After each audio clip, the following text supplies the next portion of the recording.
আজকে জুমা নামাজ পড়তে এসে পড়ছি বড় একটা মসজিদে।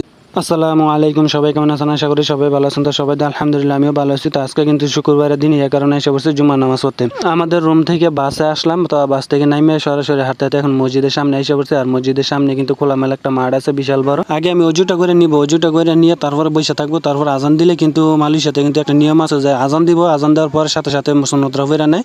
আর আমাদের দেশে কিন্তু আধা ঘন্টা আগে আজান দিয়ে রাখে, কিন্তু এই দেশে আগে আজান দেয় না, মানে আজান দিয়ে সাথে সাথে সুন্নত নামাজ ফিরে লাগে। এই কারণে আমি আগে অজুটা করে নিই, অজুটা করে নিয়ে সামনে একটু জায়গা আছে গিয়ে একটু বসে থাকবো। তারপর যাই হোক, আমার কিন্তু অজু করা শেষ। এখন আমি হাঁটতে হাঁটতে যাবো। আমার সামনে দাউদ ভাই বসে রয়েছে, দাউদ ভাইয়ের সাথে কিছুক্ষণ গিয়ে বসে থাকি মসজিদের সামনে। আমরা বর্তমানে যে মসজিদে নামাজ পড়তে আসা যাওয়া করি, এই মসজিদে কিন্তু মানে মালয়েশিয়া জোহর বারু বাতু পাহাড় ওয়াসান অবস্থিত। তো আমরা এই মসজিদে বেশিরভাগ আমরা জুম্মা নামাজ বা মানে ঈদের নামাজগুলো আদায় করে থাকি বেশিরভাগ।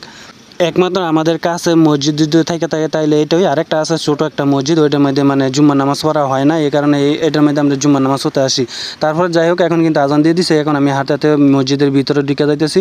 আর মসজিদের ভিতরে ঢুকে যাই মানে 2-3 মিনিট বমু, তারপর আজানটা শেষ হবে, তারপর আমি নামাজে দাঁড়ামু। মসজিদে ঢুকে আমাদের মহি ভাইয়ের সাথে দেখা হয়ে গেছে। তো মহি ভাই আমাদের আগে আইসা মসজিদে বসে রয়েছে, আমরা জানি না কেউ। তারপর দেখলাম মহি ভাইয়ের সাথে কথা মতো হয়, তারপর আমি মসজিদের ভিতরে কাতারে বসে রয়েছি। কিছুক্ষণ পরেই নামাজে দাঁড়াই যাম।